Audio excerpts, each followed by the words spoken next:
এটি একটি এমন প্রক্রিয়া যে প্রক্রিয়ায় উদ্ভিদ আলো ব্যবহার করে জৈব যৌগ বিশেষ করে চিনি তৈরি করে, যা পৃথিবীর সব জীবের জন্য অত্যন্ত গুরুত্বপূর্ণ। তো এই প্রক্রিয়াটা কিভাবে হয়? সংক্ষেপে যদি বলি, যখন আলো পাতায় পড়ে তখন পাতা কর্তৃক আলো শোষিত হয় এবং আলোক শক্তি একটি সিরিজ রাসায়নিক বিক্রিয়ার মাধ্যমে চিনি এবং অন্যান্য জৈব অণু তৈরি করে।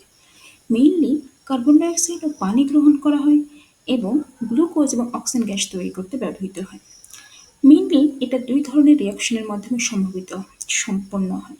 প্রথমটা হচ্ছে আলোক নির্ভর প্রক্রিয়া এবং পরেরটা হচ্ছে কেলভিন চক্র। আলোক নির্ভর বিক্রিয়াতে আমরা বুঝতে পারছি অবশ্যই এখানে আলোর প্রয়োজন পড়বে এবং কেলভিন চক্রে আলোর প্রয়োজন পড়বে না।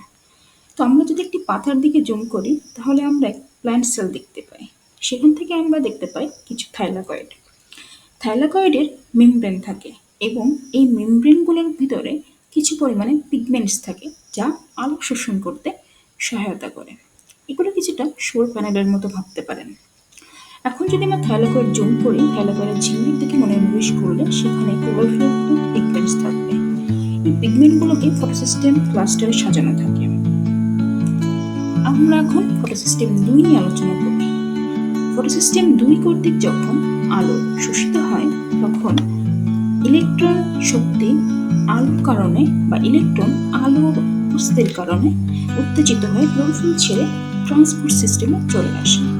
যেহেতু ক্লোরোফিল ইলেকট্রন হারিয়েছে, তাহলে সেই ইলেকট্রনগুলো কিভাবে প্রতিস্থাপিত হবে? প্রতিস্থাপনের জন্য পানি বিভাজিত হবে এবং সেখান থেকে ইলেকট্রন ক্লোরোফিলের কাছে যায়। যখন পানি বিভাজিত হয়, ইলেকট্রন, হাইড্রোজেন, আয়ন, অক্সিজেন উৎপন্ন হয়। অতএব উদ্ভিদ ফটোসিনথেসিস করার সময় অক্সিজেন তৈরি করে, সেই অক্সিজেন এখান থেকেই আসে। এখন ইলেকট্রন শৃঙ্খলার দিকে যদি আমরা ফিরে আসবো, ট্রান্সপোর্ট সিস্টেমের দিকে যে ফিরে আসি, এখন এই ইলেকট্রনের শক্তি ব্যবহার করে হাইড্রোজেন আয়ন থাইলাকয়েড ঝিল্লির ভিতরে প্রবেশ করবে। এর ফলে থাইলাকয়েডের ভেতরে হাইড্রোজেনের আয়নের উচ্চ ঘনত্ব তৈরি হয়, যে একটি বিশেষ এনজাইম এটিপি সিনথেসের মাধ্যমে আবার তাদের উচ্চ ঘনত্ব থেকে নিম্ন ঘনত্বের দিকে বিস্তার করতে হয় এবং এই প্রক্রিয়ার মাধ্যমে কিছু পরিমাণে এটিপি তৈরি হয়, যে এটিপির সাথে ফসফেট যুক্ত হয়ে এটিপিটি তৈরি করছে। একটি ঘূর্ণনে শুধুমাত্র একটি হাইড্রোজেন আয়ন যেতে পারে। এখন তার মানে আমরা বুঝতে পারলাম এই আলোক নির্ভর প্রক্রিয়ায় এটিপি একটি মূল পণ্য।